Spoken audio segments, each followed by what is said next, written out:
If you're dreaming of designing the perfect baby nursery for your little one, but feel a little lost and overwhelmed with where to start, what's actually needed, and how to pull the idea in your head into a cohesive room, then this is the podcast for you.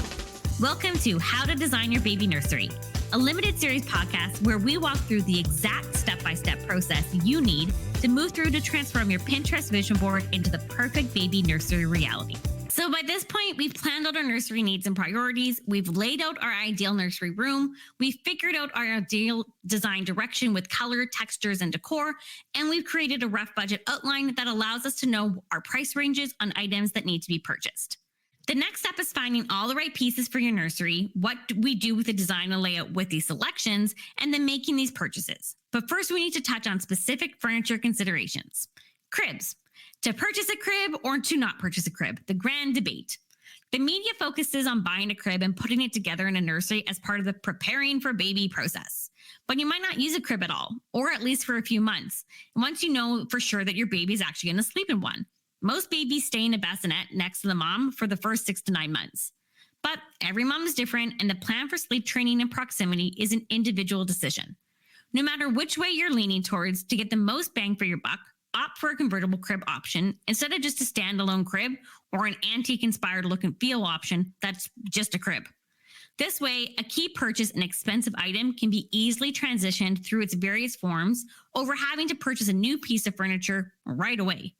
Think crib to toddler bed to chairs with a desk area, a 3-in-1 or a 4-in-1 option. It may cost you a bit more upfront, but then that piece of furniture is with you for the next 3 to 4 years versus just over one. Gliders and nursery chairs. The best piece of advice I got from numerous friends was to invest in a good glider or nursing chair because you're gonna live in it. That glider or rocking chair will become your primary spot while you're breastfeeding or bottle feeding. When they're babies and as they grow, it transitions into a place of comfort as part of your nighttime routine. So if there's one piece of furniture to give a lot of thought towards, it's a solid glider or rocking chair. And it's going to be able to stand the test of time, be used repeatedly, is comfortable, silent, and when it's no longer needed in your child's room, can be relocated to another room in your house. So make sure it's something that will fit your overall design aesthetic. That doesn't mean that it needs to be $2,000, $3,000, or $5,000. It means what is best for you and your needs. There are so many options out there in the market. Plain rocking chairs with a funky ottoman, plush lazy boy style rocking chairs with a matching ottoman, manual recliners, and electric recliners. So how do you figure out which option is best for you? Shopping around and testing. I know, illuminating, right? But honestly, this is the one piece of furniture for the nursery that I was really happy that I didn't buy into online advertising and buy the prettiest and most lush item right away. I shopped around. I went to various different baby stores and plain out furniture stores because a nursing chair is just a special name for a lazy boy recliner after all. And I sat in a bunch, and as my belly grew and I became more awkward. And guess what? The chair that I originally want that is all over social media, I actually hated. And what I did learn from doing this was a few things. I'm small. I'm 5'1". So really deep or overly wide units were really uncomfortable for me.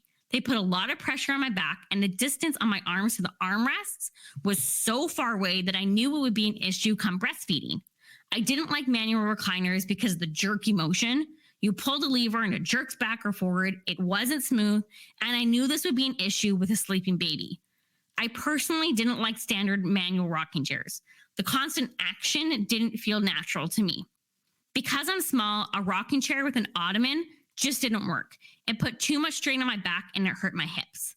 I needed an option with a firm lumbar support pillow.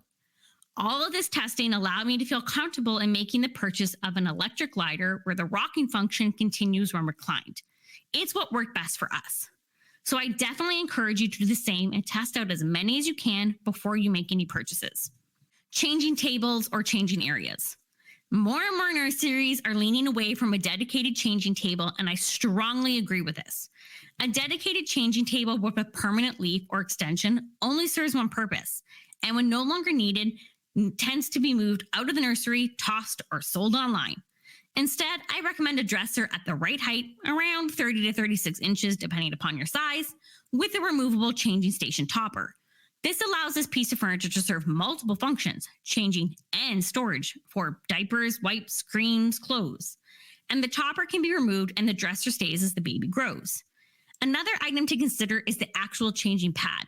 With the rise in boho chic and neutral calming nursery vibes that are chic and polished, you'll see more and more changing pads in photos that are wicker or woven basket types with a removable pad on top. Let's just think about that one for a sec. Have you ever experienced a baby diaper blowout? It goes and gets everywhere. I mean everywhere. Have you ever tried to properly clean wicker or woven baskets and get into all those small little crevices? Not easy, right? And not fully sanitary once cleaned. If this is the design style direction you're moving towards, save yourself the heartache and avoid this style for your changing pad. Opt for a standard plush changing pad with removable covers that can easily come off and be thrown in the wash, or a fully molded plastic option that can be easily wiped down and cleaned. And then introduce these warm, natural, and textural qualities into your nursery and other areas in the room. Okay, so where are the best places to shop? There are many options out there.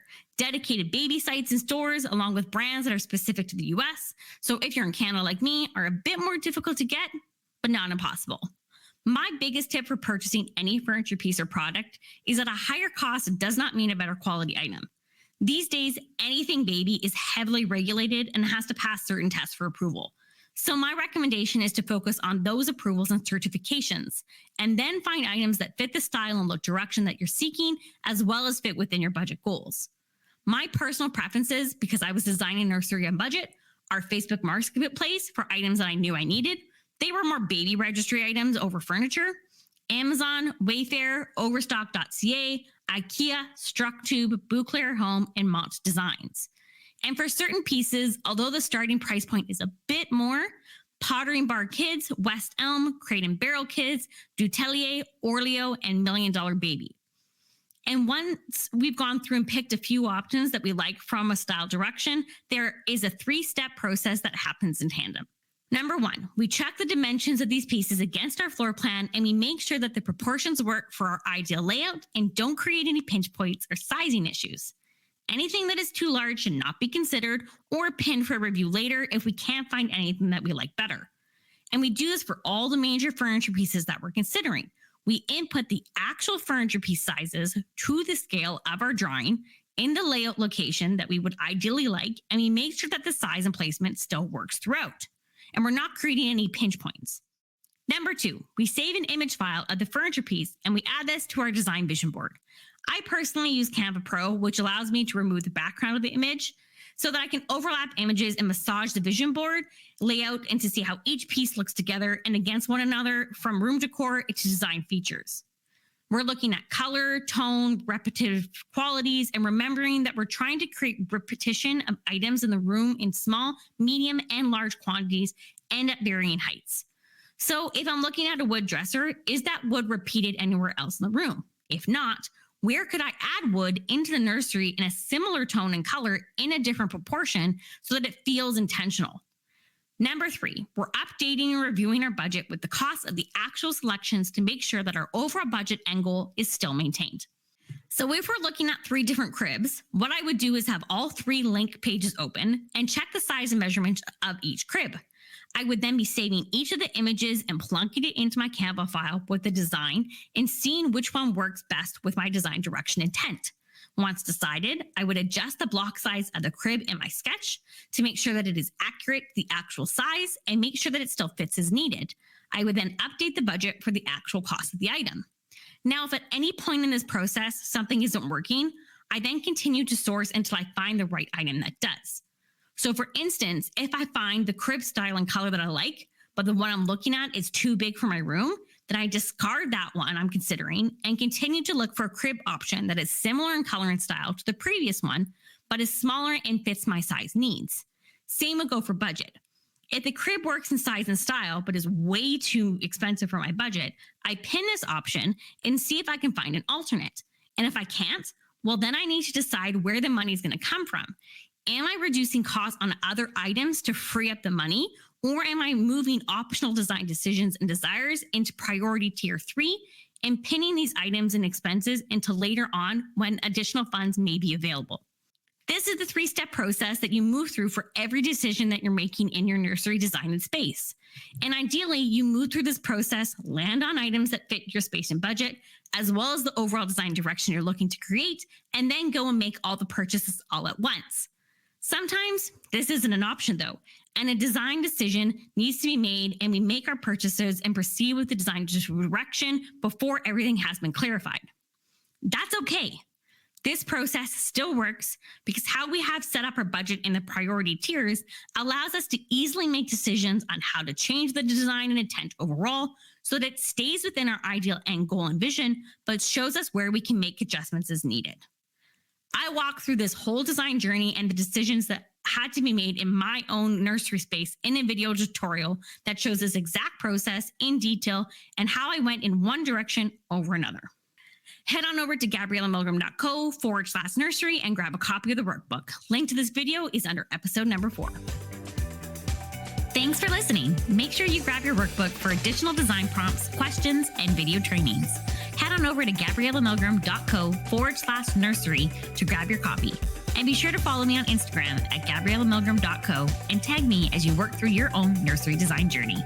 Stay tuned for our next episode.